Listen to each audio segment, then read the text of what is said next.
정부가 오늘부터 클럽이나 노래방 같은 유흥시설에 전자 출입 명부 시스템을 시범적으로 운영합니다. 누가 언제 거기에 다녀갔는지와 또 그 사람의 연락처까지 정확하게 파악하기 위해서입니다.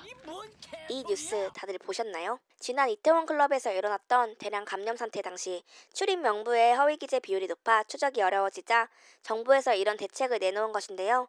정말 프라이버시 침해 문제가 없을까요? QR코드 써본 적은 없어도 다들 한 번쯤은 보셨을 겁니다. 그만큼 흔해졌죠. 이를 만들어낸 것은 일본 도요타 자동차의 자회사인 덴소 웨이브입니다. 공장에서 자동차 부품을 신속 정확하게 관리하기 위해 이 QR코드를 만들어냈는데요. 덴소 웨이브가 이 QR코드에 대한 특허권을 행사하지 않으면서 대중화가 되었습니다. 기술 공유가 세상을 발전시킨 아주 좋은 예이죠. 바코드도 QR코드도 모두 이진 정보로 이루어져 있습니다. 여기 이 검은색은 1, 하얀색은 0인 거죠. 그런데 바코드는 인식키를 바코드와 수평으로 잘 맞춰야만 인식이 되지만 QR코드는 아무렇게나 막 찍어도 인식이 가능합니다. 제가 원하는 정보를 담아 이렇게 QR코드를 한번 만들어 보겠습니다. 엄청 쉽게 잘 완성이 되죠. 이렇게 생성하면은 이렇게 세 곳의 위치를 식별하는 코드 이미지를 가집니다. 이 세 개의 위치 표시 때문에 어떤 방향에서 찍어도 어떻게 데이터를 식별해야 하는지 구분할 수 있습니다. 무엇보다 QR코드는 2차원이기 때문에 다양한 크기의 QR코드를 사용할 수 있고 바코드보다 훨씬 많은 정보를 담을 수 있습니다. 제가 오늘 노래방에 가면 스마트폰으로 네이버 같은 포털 사이트를 통해 QR코드 생성 앱에 들어가야 합니다. 그리고 이름과 전화번호를 입력하면 이 두 개의 정보로 암호키를 만들고 암호키가 포함된 일회용 QR코드를 발급해주는데요. 이 QR코드를 노래방 주인에게 보여줘야 입장이 가능합니다. 노래방 주인은 정부가 제공하는 앱을 다운받고 자신의 사업자 정보를 등록해야 합니다. 그리고 이 앱으로 QR코드를 인식하면 제 암호키와 사업장의 정보, 방문 시간이 사회보장정보원 서버에 저장됩니다. 즉, QR코드 안에 있는 암호키는 기업과 정부 두 곳에서 가지고 있지만 내 이름, 전화번호와 같은 개인정보는 QR코드를 발급해준 기업에게만, 업소 방문 시간 정보 등은 사회보장정보원만 가집니다. 이렇게 개인 신원 정보와 시설 출입 기록을 나누어 저장하는 이유는 개인정보를 보호하기 위해서라는데요.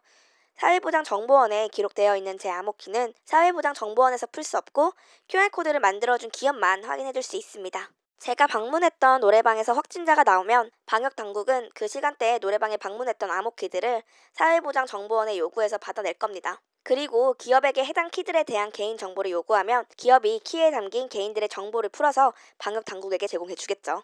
이를 바탕으로 제게 전화를 해서 코로나 검사를 받을 것을 안내해야 할 겁니다. 전 국민이 확진자가 될 경우를 대비해서 늘 전자실명제를 해야 하는 상황이 사실 저는 그렇게 반갑지는 않습니다. 또 네이버 같은 기업이 전 국민 식별 정보를 다 가지고 있는 것이 저만 찜찜한가요? 개인정보를 보호하겠다고 하지만 결국 국가와 기업이 연합해서 제가 노래방에 방문했던 기록을 특정해서 가지고 있는 겁니다. 심지어 저는 지금 확진자도 접촉자도 아닌데 말이죠. 모든 국민의 생활을 국가가 수집하고 있다가 필요에 따라 언제든지 내 생활 동선을 볼 수 있는 거, 이거 감시가 아니라고 볼 수 있을까요? 지금은 노래방과 클럽에 한정되어 있고 교회, 영화관 같은 다중이용 시설에는 자율 추진을 도입했지만 만약 영화관에서 감염병이 퍼져나가면 자율에서 필수로 바뀌게 되겠죠? 나중에는 대형 식당들까지 대상이 될 수도 있을 겁니다. 특히 정부는 이 정보들을 4주 동안 보관한 뒤 폐기한다고 밝혔지만 2015년 메르스 때 모은 확진자와 격리자 개인정보를 현재까지 폐기하고 있지 않습니다. 5년 동안 개인정보를 국가가 가지고 있었던 것이죠. 이에 대한 이야기는 다음에 더 자세히 다뤄보겠습니다. 코로나 이전으로 돌아갈 수 없다는 생각 다들 하지 않나요? 이미 코로나19로 인해 계속해서 수많은 사회 시스템이 바뀌고 있죠. 백신 개발에 최소 1년이 걸리고 코로나 같은 신종 바이러스가 주기적으로 찾아올 것이라는 이야기도 계속해서 나오고 있는 만큼 지금 같은 생활이 일상이 될 수도 있습니다. 이런 상황에서 전자출입 명부는 국가 감시 시스템 생활화의 시작입니다. 전자출입 명부 같은 시스템이 한번 시행되기 시작하면 나중에는 목적이 바뀌어도 이를 받아들이기 쉽습니다. 지금은 방역이 목적이지만 나중에는 안보를 목적으로 또는 범죄 예방을 위해 이런 시스템을 이용하겠죠. 사실 지금도 국정원이 국가안전보장과 관련된 정보 분석이라는 명목으로 이 QR코드 목록을 가져가도 아무런 문제가 없습니다. 국정원이나 경찰은 그냥 지금보다 더 정밀한 수사 시스템을 가지게 되는 겁니다.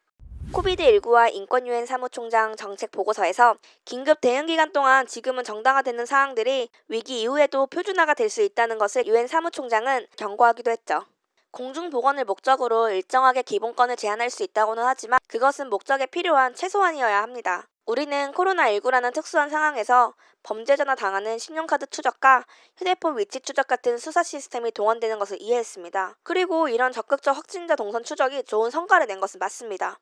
그러나 모든 사람들의 시설 출입을 기록으로 남기는 것이 정말 방역에 있어 꼭 필요한 것인가요? 방역이라는 이유로 모든 국민들의 동선을 의무적으로 수집하는 것은 국가가 모두를 잠재적 범죄자로 취급하는 것과 다름없습니다. 코로나19 대응 과정에서 우리 사회가 중요한 가치와 원칙을 지키고 있는지에 대한 고민이 필요한 시점이라고 생각합니다. 지금까지 따옥이었습니다.